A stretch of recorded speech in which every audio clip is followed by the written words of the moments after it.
What's up everybody, I'm HoopsandHipHop. So basically since the moment that Pokemon Sword and Shield were revealed, and this isn't an exaggeration, there have been leaks that have been coming out of the woodworks about the game.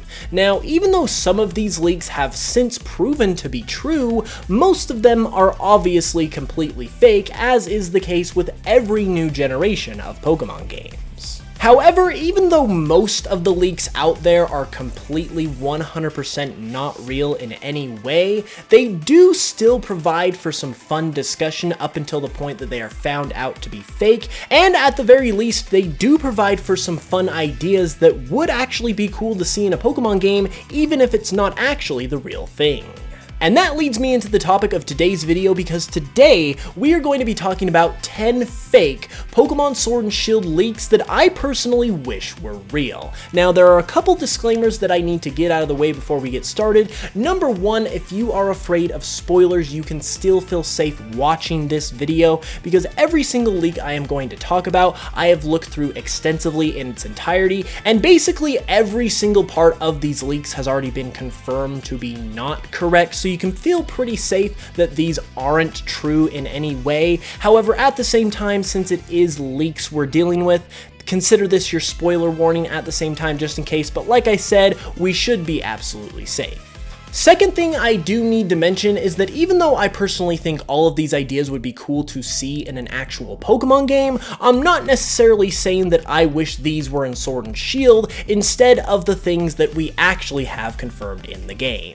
I personally love everything that's been confirmed for Sword and Shield so far, so I'm not complaining about that in any way, but at the same time, these ideas that I'm about to present would be cool as well, and would be cool at some point maybe in the future in an actual Pokemon game. With all of that out of the way though, and with all of the disclaimers stated, why don't we go ahead and just get started?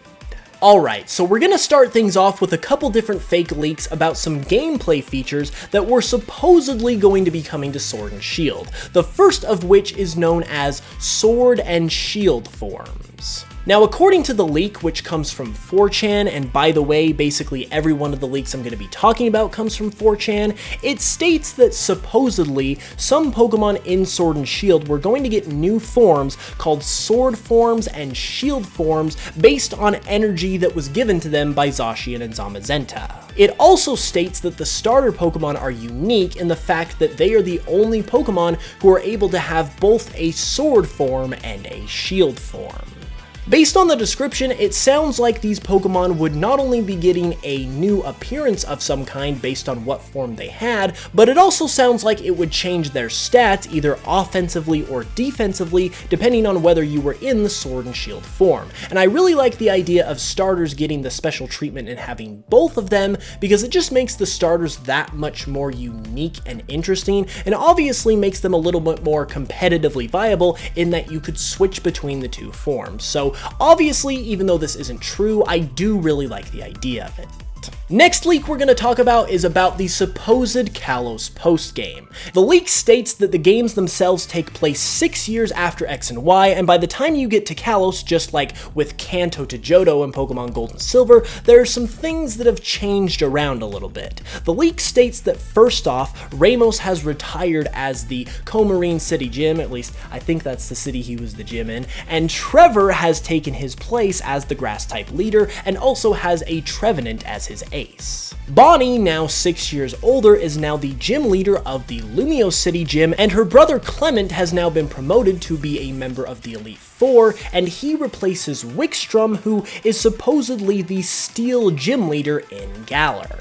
I personally really love this idea for what a Kalos post-game could look like, because not only is it cool to see the passage of time for places and especially characters, because you get that sweet character development, but it's also just cool to see how a region changes in general, and it's cool to just see a second region in general. It's exactly why everyone has wanted this feature to return so badly, and even though it most likely won't, it would be really cool if this feature returned, and it returned in this way. Third up on this list is one that is very easy to see that it is fake, because it talks about the idea of the Generation 8 Pokemon region being based on Scandinavia, amongst other things. It's just such a cool part of the world that would just be so perfect for a Pokemon region based on its geography and its culture and all that different type of stuff. And if you've seen Mr. Buddy's take on what if Scandinavia was a Pokemon region, it truly shows the potential of how good it could be, and I recommend checking that out if you haven't seen it yet. But yeah, overall, I would love for this to be the case at some point in the future. Next up is another battle mechanic that we definitely know is not going to be true because once again, Dynamax and Gigantamax are a thing, but it is known as armored stances, and according to the leak, these basically are offensive and defensive stances that affect your stats and the way the battle operates. For instance, the leak states that the offensive stance allows you to deal 50% more damage, but you receive 50% more damage, as well as making it more likely that you inflict status conditions. Now, even though this is pretty similar to what Aegislash does with its unique ability, I do think something like this would be really cool to see in the Pokemon games, because it would obviously shake up the battle mechanics and the competitive side of the game tremendously, but it would do it in a way that would add such a fun amount of strategy to the game at the same time, and I think it would work really well if it ever ultimately happened. Another big fake battle mechanic that was leaked for these games is the idea of team battles. Now, according to this specific leak, team battles are essentially 3 or 6 trainers that come together to form a single team, and basically these teams will participate together in 1v1 Pokemon battles. However, even though it's only a one-on-one match, where your team comes in is in the ability to swap out between team members after every single turn. So basically, once you make a move and once your opponent makes a move, you can switch out and have one of your team members come in with their Pokemon after you. It also states other smaller details like Pokemon can only hold berries in this type of battle, but the really cool thing about it is that it states that throughout your adventure you would be able to recruit team members that are known as Teamsters to essentially join you and build up the quality of your team. It also goes on to say that each one of your team members, as well as yourself, have a unique ability, much like Pokemon have abilities, that can affect the outcome of the battle. For instance, it states that the main player character's skill is Cheer, which gives your Pokemon a chance of allowing it to move first instead of the other Pokemon. Now, call me crazy, but I really like this idea. I really like the idea of being able to recruit people on your team. I like the idea of being able to swap out. Once again, it adds a different level of strategy to the game, and in fact, it's kind of in a way a callback to what one of the original features of Pokemon was going to be. In the original idea for Pokemon, you were not catching them in Pokeballs, and instead it was proposed that you would persuade the Pokemon to come onto your team with what would be known as a Charisma stat. And obviously, this is basically the same thing, but with the Pokemon trainers themselves. So if something like this ever happened, it would be a nice callback to the very beginning of Pokemon's inception, as well as just being a really cool and unique battle mechanic as well.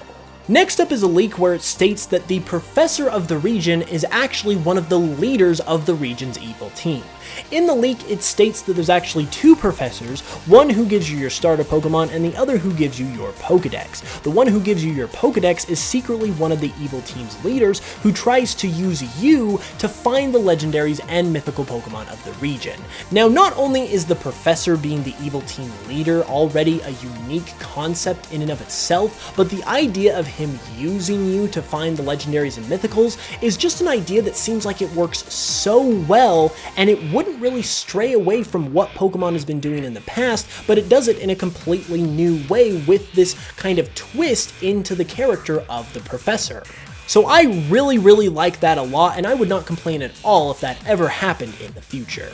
Another separate yet still equally fake professor rumor states that the professor of this region is actually studying branched evolutions, and the starters of this region actually have branched evolutions for their final form to coincide with this. Now, personally, I absolutely love branched evolutions because they're just so interesting, and the fact that you have a choice in what Pokemon your Pokemon ultimately evolves into and having to decide what works best for you individually is just such a novel and fun idea. But then applying it to the starter Pokemon, where it's already tough enough to choose which starter you want, but then having to choose which final evolution you want, that could not only be extremely fun, but that would arguably be even harder of a choice than having to choose the starter itself. So if that ever happened for starter Pokemon where they got branched evolutions like this, I think that would be amazing. I would welcome that idea. I think it would add even more fun to the starter Pokemon themselves, and it's something I would really like to see, even though it's not happening in Sword and Shield.